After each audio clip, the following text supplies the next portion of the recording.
Amen. Magandang gabi po sa bawat isa. Amen. Merry Christmas po sa bawat isa. So, maligaya po ang ating pagdiriwang ng Kapaskuhan sapagkat hindi ito ang panahon ng pagbibigayan ng regalo para po sa atin, kung hindi ito po ang panahon na inaalala natin na dumating ang pinakamaganda at pinakamalaking regalo na natanggap natin sa ating buhay. Yan po ay ang katubusan ng ating kasalanan sa pamamagitan ng ating Panginoong Jesus. So ngayon po mga kapatid, ay tayo po'y mag-aaral ng salita ng Panginoon. Okay. So atin pong buksan ang atin pong mga Biblia sa aklat ng Juan.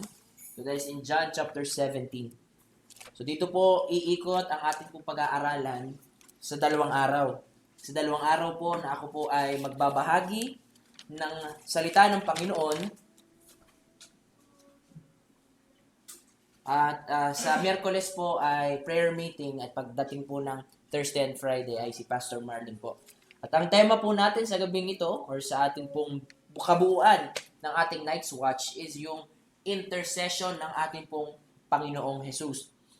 So mamaya po mabibigyan siguro natin ng linaw o mabibigyan natin ng linaw kung ano ba ibig sabihin ng intercession, o papahapyawan natin ang ibig sabihin ng intercession para mas ma-appreciate natin yung ating pong pag-aaralan.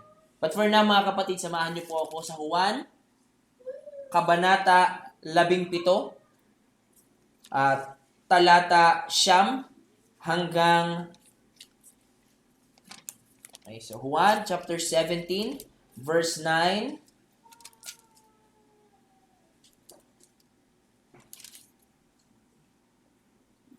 hanggang 26.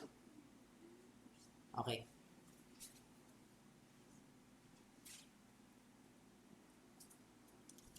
Okay, so basahin po natin mga kapatid. John chapter 17 verse 9 hanggang verse 26. Pero ang babasahin lang po natin ngayon ay hanggang 19 para hindi po tayo sobrang haba. Okay? So let us read the word of God. John 17 verse 9 hanggang 19. Ito po ang sinabi ng salita ng Panginoon. Simulan po natin sa verse 8. For I have given them the words that you gave me, and they have received them, and have come to know in truth that I come from you. And they have believed that you sent me. I am praying for them, says the Lord Jesus. I am praying for them. I am not praying for the world, but for those whom you've given me, for they are yours. All mine are yours, and yours are mine, and I am glorified in them.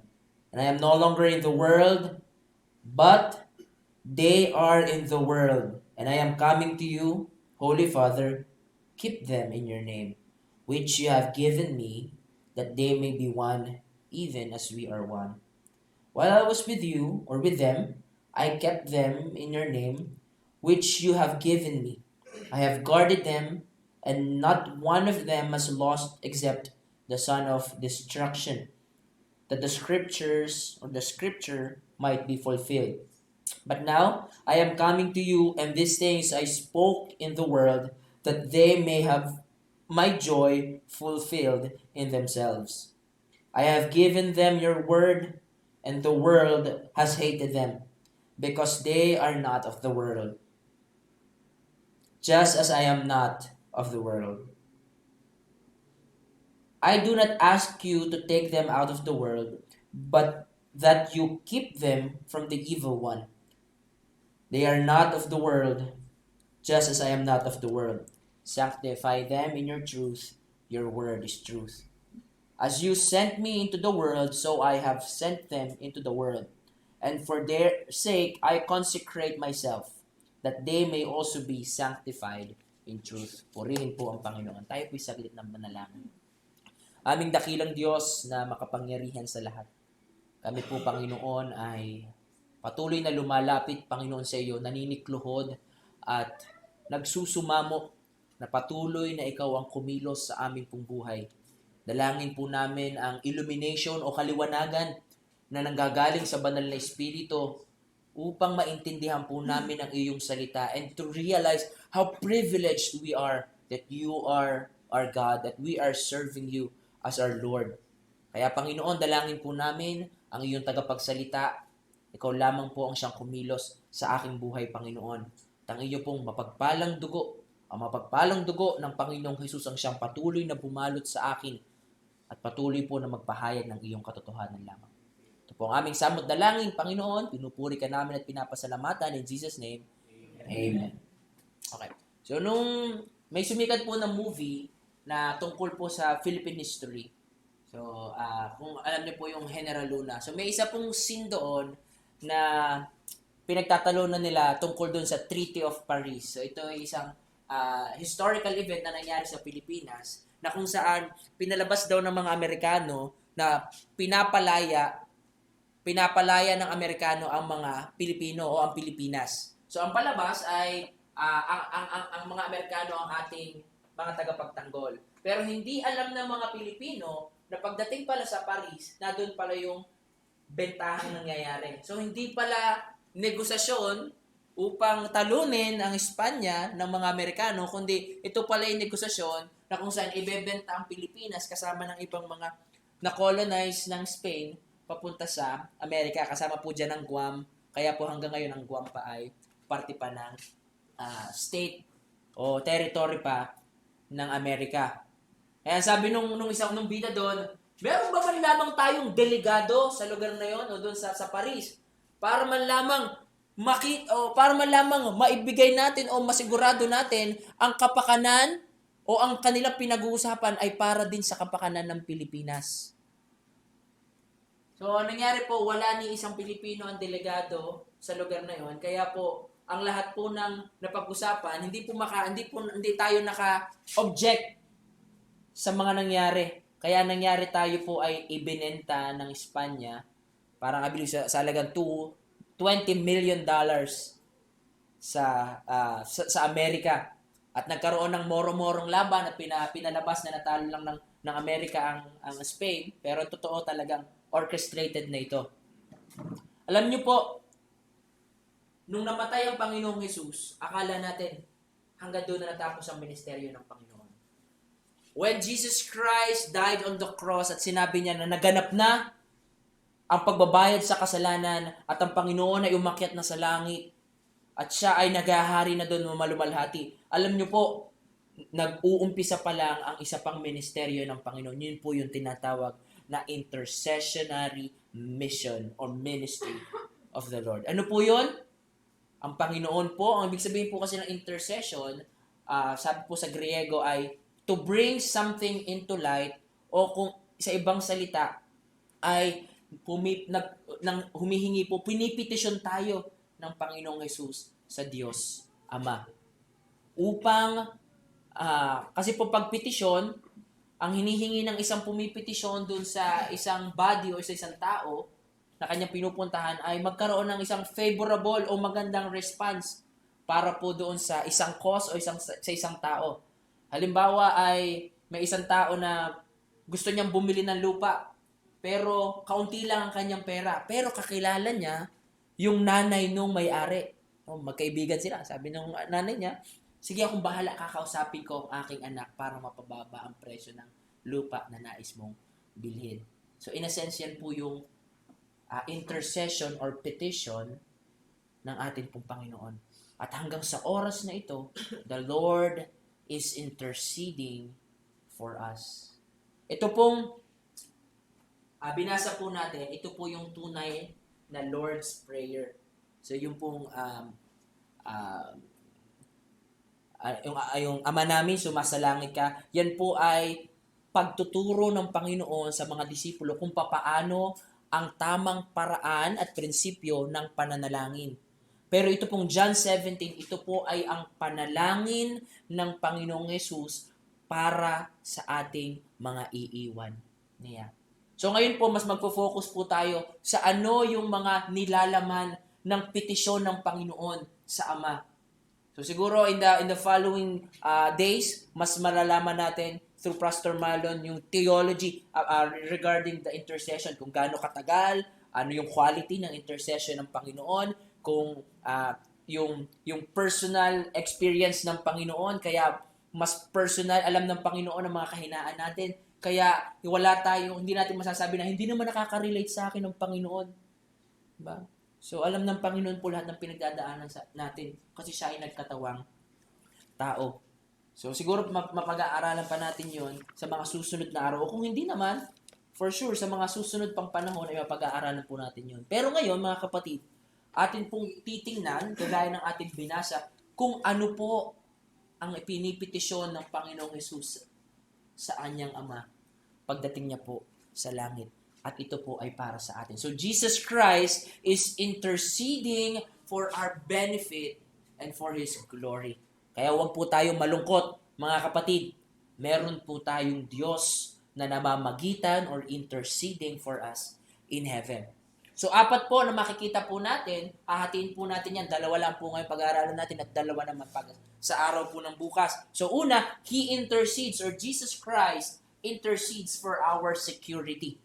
Secondly, Jesus Christ intercedes for our success. Okay? Tanda po natin, He intercedes for our success. Third, He intercedes for our unity. And third, which will be tomorrow nga, He intercedes for our future glory. Okay? Sana na-excite tayo sa mga heading na lamang yan. Okay, so let's go to verse 9 hanggang 12 as we read the Word of God. Ang sabi po dito, as we approach our first point, ang sabi po dito ng salita ng Panginoon, John chapter 17 verse 9, I am praying for them, and I am not praying for the world, but for those whom you have given me, for they are yours. So, maliwanag po na ang pinapatukuyan dito ng Panginoon o ang Panginoon po ay nag-i-intercede o namamagitan hindi sa lahat ng tao sa mundo, kundi yung mga tao lamang na nakakilala sa Panginoon. O sa makatuwid bagay, yung naglagay ng pananampalataya niya sa Panginoong Hesus at kinikilala siya bilang Diyos at bilang kanyang tagapagligtas. So kung tayo po ay nanampalataya na sa Panginoong Hesus at sigurado tayo sa oras ng ating kamatayan o sigurado tayo sa ating pinananampalatayanan, tayo po ang sinasabi ng salitang ito ng Panginoon. Again, let me repeat verse 9. I am praying for them. I am not praying for the world, but for those whom you have given me, for they are yours. All mine are yours, and yours are mine, and I am glorified in them. Verse 11, I am no longer in the world, but they are in the world, and I am coming to you. Holy Father, keep them in your name. Keep them in your name. In other words, protect them in your name. As we continue,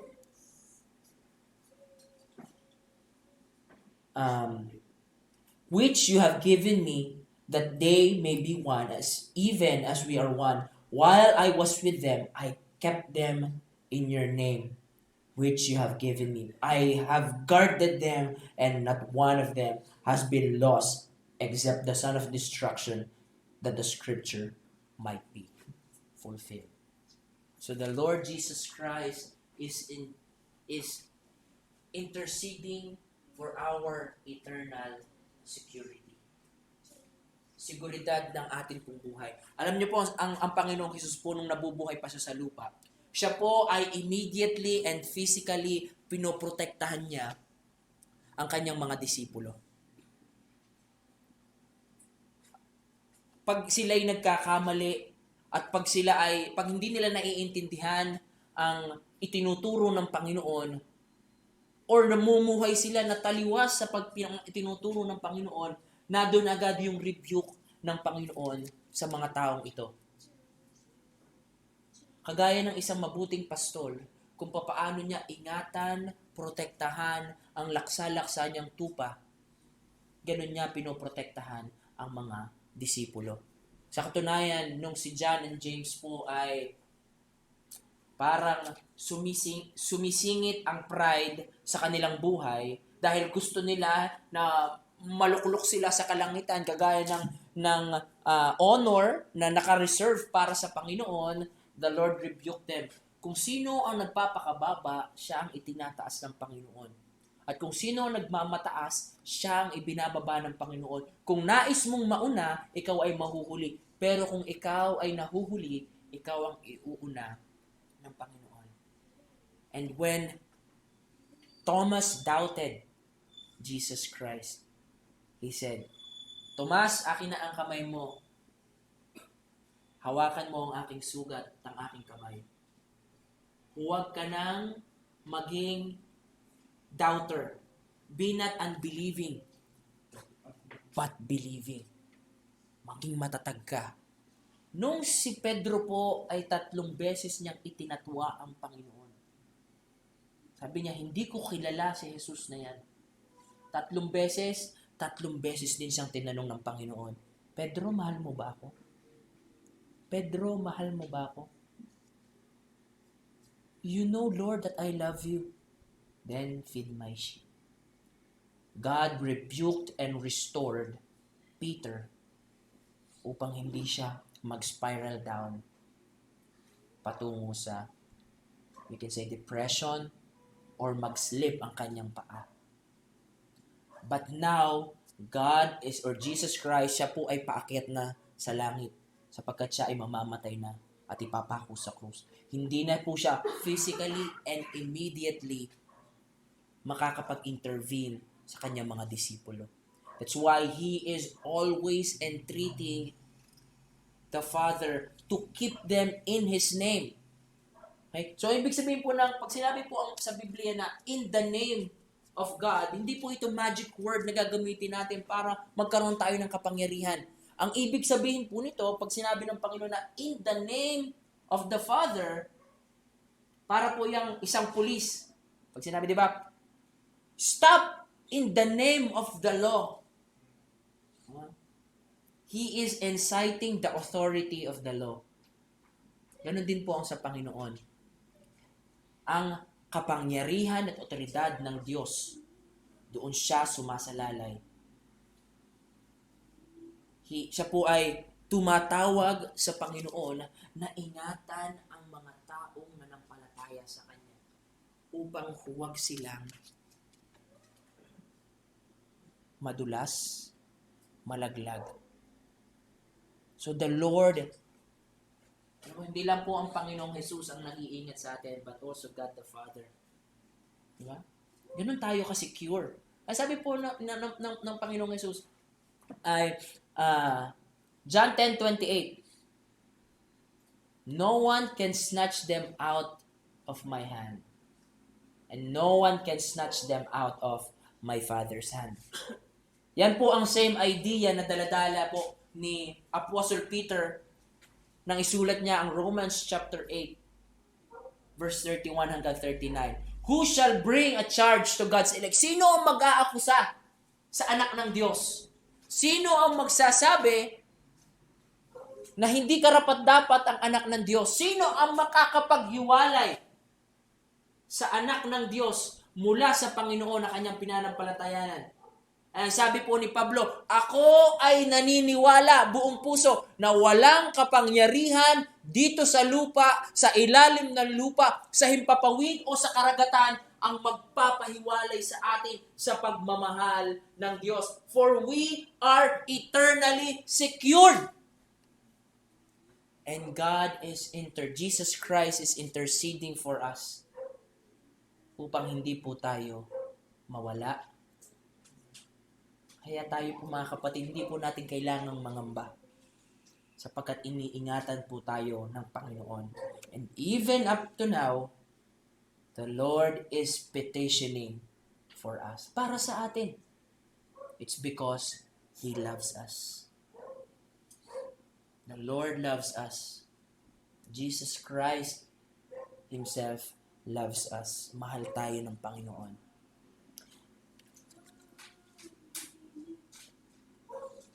Kaya mga kapatid, huwag po na tayong mangamba. Kung saan pupunta baga ang buhay? Ang buhay ba natin ay, baka minsan nag-isip tayo, paano kaya ang buhay ko? Ako ba'y pa ganito na lang? O paano kaya wala nang mga solusyon ng aking mga problema? Lahat na lang ng mga tao kalaban ko. Lahat na lang kahit ang aking mga kapatid parang mga galit na sa akin. Parang wala na akong kakampi sa mundo. Diba? Huwag po tayong mangamba. Sigurado po ang ating walang hanggan. Sapagkat merong Panginoon na namamagitan para sa atin. Pangalawa, ang Panginoon po ay namamagitan para sa atin upang tayo ay magtagumpay. He intercedes for our success. Let's start sa verse 13, mga kapatid. Ang sabi po dito, John chapter 17, verse 13. Excuse me. Verse 17. Sabi po dito, chapter 17, verse 13, "But now I am coming to you, and these things I spoke in the world, that they may have fulfilled in themselves. I have given them your word, and the world has hated them, because they are not of the world, just as I am not of this world. I do not ask that you take them out of the world, but that you keep them from the evil one, that they are not of the world, just as I am not of the world. Sanctify them in the truth. Your word is truth. And as you sent me into the world, so I have sent them into the world. For their sake I consecrate myself, that they may also be sanctified in truth." So the Lord is interceding for our success. Ano ba yung success na ito? In what category? Or in what part of our life? Success ng ating pong Christian life and success ng ating Christian ministry. So meron pong Diyos na nasa kalangitan ngayon who is interceding for us upang magtagumpay tayo sa ating pong buhay Kristiyano at sa ating paglilingkod sa Panginoon. Kita ba natin yung verse, mga kapatid? Ang sabi po doon ng Panginoon sa verse 14, "I have given them your word, and the world has hated them, because they are not of the world, just as I am not of the world." Verse 15, "I do not ask that you take them out of the world, but that you keep them from the evil one." Sabi daw, we are in this world. Amen? Amen. Tayo ay nasa mundong ito. Pero sabi ng Panginoon, hindi sila bahagi ng mundong ito. Amen? Amen. Hindi ko po ipinapanalangin, I am not asking that you take them out of the world, but you keep them from the evil one. Alam niyo po, nung unang panahon, bago po natin nakilala ang Panginoon, tayo po ay sumusunod lamang sa agos ng mundong ito. Nasabi ng mundong ito, okay lang maglasing, go lang. Tayo, go, sige, gusto natin yan.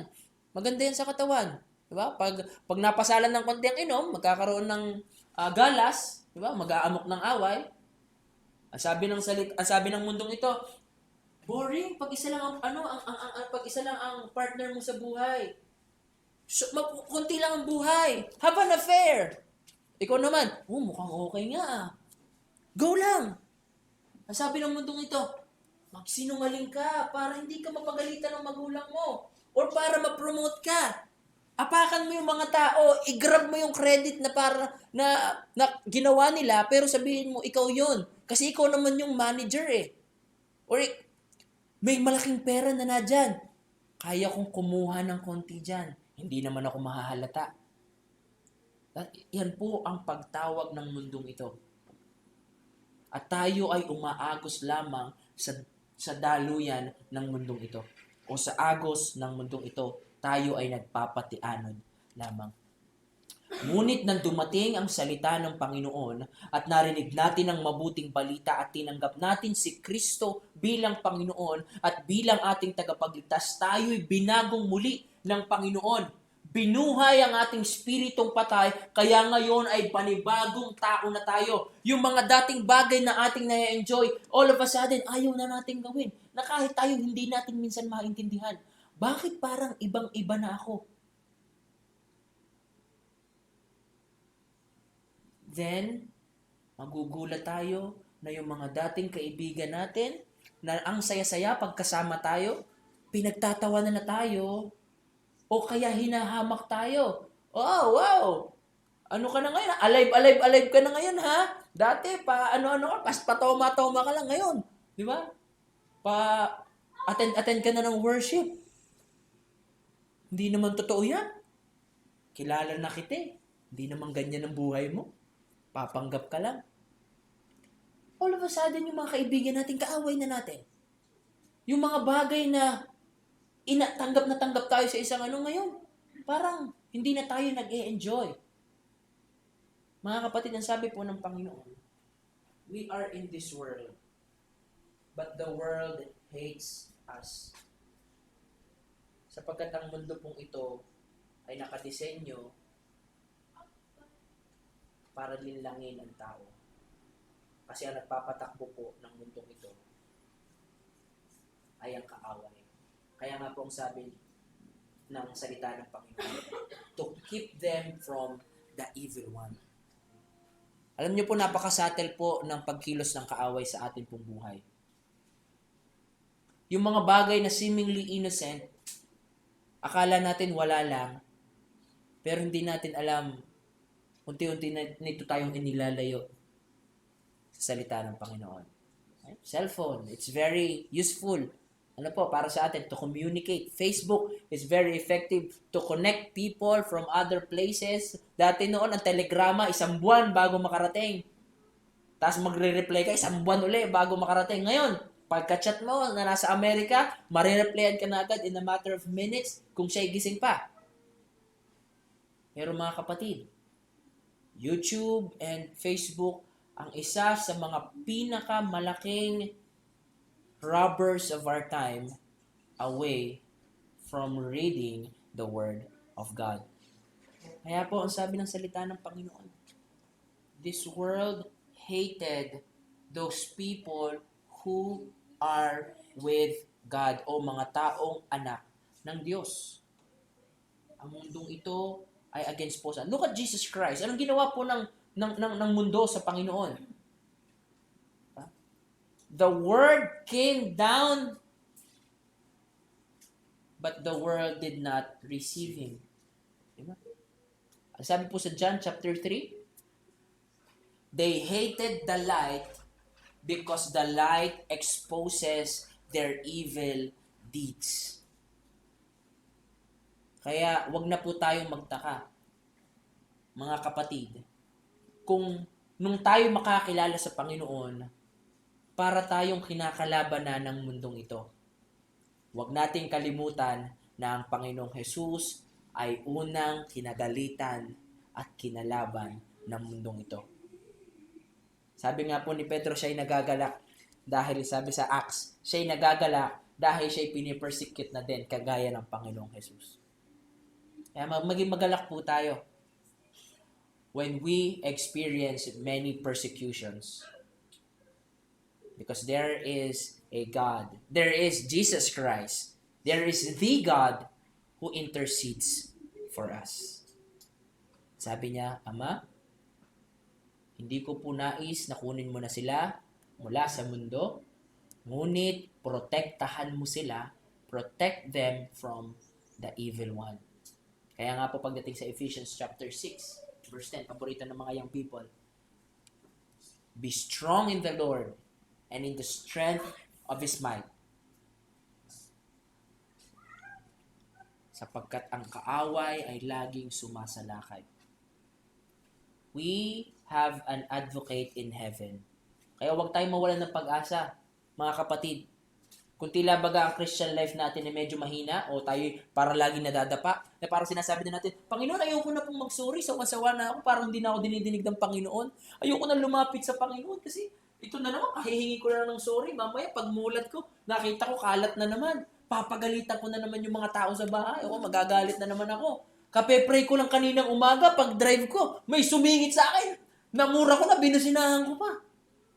Ayoko na, parang hirap, Panginoon. Mga kapatid, the Lord is interceding for us.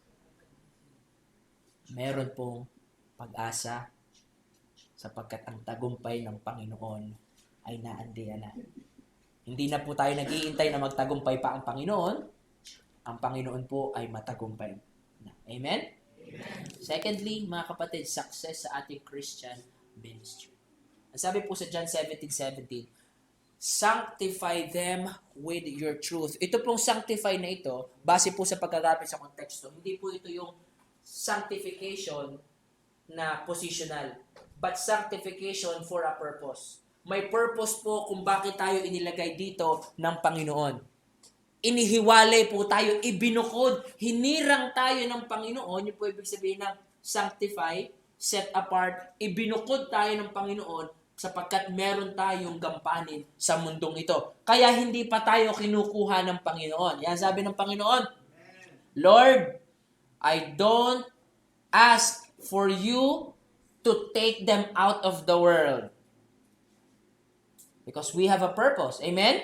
Amen. We have a purpose and the Lord is interceding for our success. Alam yun?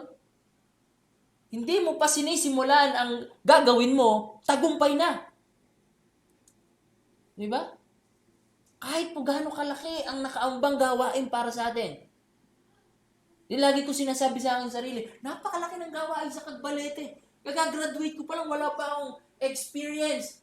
By the grace of God, the Lord is interceding for me. Yan ang sinasabi ko habang ako kaya tagal ko po bago ito natapos. Kasi lagi ko ini-imagine ang sarili ko, the Lord is interceding for me. Pero meron pa rin responsibility. Ang sabi po, sanctify them with truth. Your word is truth. We are responsible, or it's our responsibility to be grounded and saturated sa salita ng Panginoon. Ito pong word na ito, Logos, that is no other than Jesus Christ Himself. He is the living and active word, and this is the written word, the Bible. So we are to be saturated in the Word of God so as to be saturated with Jesus Christ. Sa kung gaano natin kalalim at kakilala ang salita ng Panginoon, ganun din natin makikilala at lalalim tayo sa relasyon natin sa ating pong Panginoon. Kaya po, pagdating po ng verse 19, ang sabi po dito ng Panginoong Jesus sa kanya pong high priestly prayer sa Panginoon, verse 19, verse 18, as you sent me into the world, so I have sent them into the world. John chapter 9, sabi po ng Panginoon, hindi nagkasala ang magulang ng isang lumpong yan kung bakit siya lumpo o bakit siya may karamdaman, kundi upang ang kaluwalhatian ng Panginoon ay maipahayag sa kanyang buhay. Kaya pinagaling niya, bulag pala yun, bulag. Kaya pinagaling niya yung taong yun, sapagkat ito ang purpose ng Panginoon. Sabi niya, habang ako'y nandito sa mundo, I am the light of the world. I must do the works of Him that sent me. Or we must do the works of Him that sent me. Meron po tayong purpose sa mundong ito. We have to sanctify ourselves, or we have to saturate ourselves with the Word of God. And we are to go and do that purpose. Ano ba yung purpose natin sa mundong ito? That is to be Christ-like and to preach His message. To be Christ-like and to preach His message. Napapalo po yan sa two greatest commandment to love the Lord your God with all your heart, your mind, and soul. And the best way to do that is to follow God and be like Christ. O gayahin natin ang ehemplo na ginawa ni Kristo para sa atin. Pangalawa ay mahalin natin ang ating kapwa kagaya ng ating sarili sa pamamagitan ng pagbabahagi sa kanila ng mabuting balita. That is the best way to show our love sa ating pong mga kapatid. And the Lord intercedes for our success. Kaya mga kapatid, ang tagumpay po ay garantisado.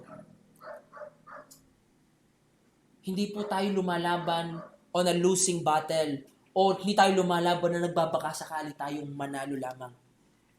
But Jesus prays, or He pray that we may succeed in our Christian ministry so that we can glorify Him. Yung pong gawain na iniwan sa atin ng Panginoon ay ating gampanan at nakaamba po ang ating tagumpay. Amen? Amen. Amen. So the Lord intercedes for us. So bukas po mga kapatid, the Lord intercedes for our unity and the Lord intercedes for our future glory. Meron po nag-iintay po sa atin na kaluwalhatian pagdating o pagtapos ng buhay na ito. Tayo po manalangin. Panginoong Diyos na makapangyarihan sa lahat, kami po yung nagpupuri at nagpapasalamat sa inyo. Salamat Panginoon sapagkat meron kaming Diyos na namamagitan para sa amin. Ang Panginoon na hindi lamang kami nakikilala sa malayo, kundi ang bawat himaymay ng aming laman ay Kanyang natatalastas. Salamat o Diyos sa katotohanan ito, this wonderful truth that we have in our Lord Jesus Christ. We just pray, Panginoon, na armed with this knowledge, kami po ay mamuhay ng meron pong pagpupuri sa iyo, mamuhay in such a way na magbigay kami ng kaluguran sa iyo, Panginoon. Tulungan niyo po kami, bigyan niyo po kami ng kalakasan. Purihin ka, O Diyos, in Jesus' name. Amen.